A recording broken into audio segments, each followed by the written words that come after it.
How it happened? She's a pretty young lady, though. Yeah. Now you met Ali when you were 10 years I'm old, sorry, but I'm gonna text. Let me text you. right? Yeah, I gave him advice right there. Gave It's him going to be advice? in my story. Yeah. I said something to him when I was 10 and he was in shock, and I put a target right on my forehead right then and there.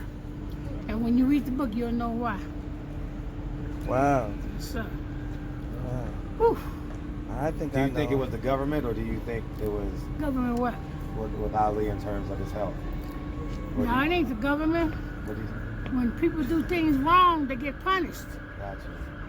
When I forgave him, then he came up with this disease thing. Mhm. Wasn't on my watch. Mhm. If he had treated me the way he should have treated me instead of abandoning his family, Mhm. he would have been all right. I believe that. But even though we divorced, I told him we did so much for black people, the youth, the civil rights. We did good things in our time, and I helped them in our time. And since we did that as a couple, so y'all got Michelle Obama. Mhm. In the 60s and 70s, they had us. You're absolutely right. So, you know, when you divorce somebody, it's because I disapprove. And the divorce is never pretty. So we, instead of me being his wife, I said, I'll be your sister. And that's what I became, his sister. There's no animosity in that. We stayed friends. Because our love is more stronger than all this other crap. Now, how much truth is the movie?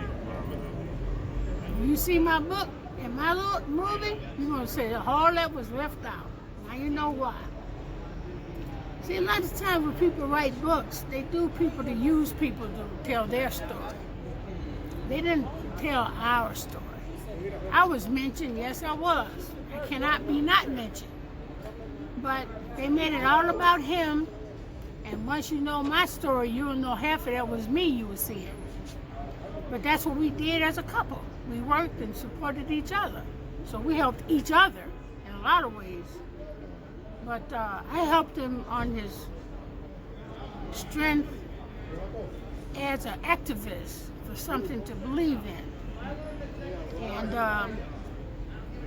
the war, we were already Muslims, and I was born Muslim.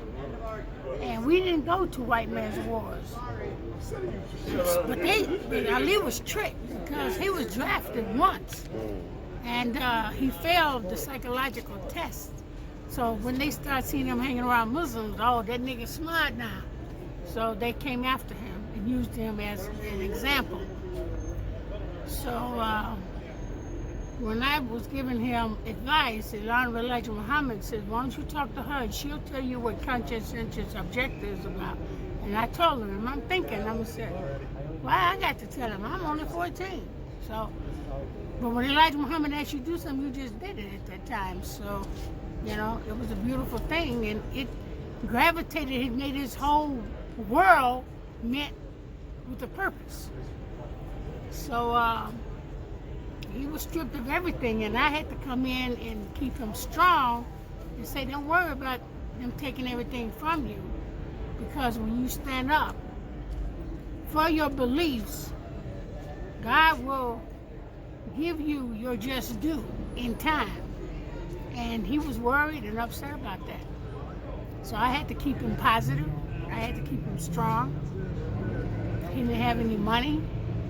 So I had money, and I supported us for 3 years. So the women today, they wouldn't wait for that. Now you gotta have some money. Even my father told me you should marry a man that has at least a job. You don't have to be rich. At least if he can take care of you and maintain. And our problem today is not enough women supporting our men today. They don't give them support. Oh, they all dogs. No, maybe they are. But you don't tell them that. You're supposed to encourage them, guide them, nurture them. And if you do that for them, they'll do it for you.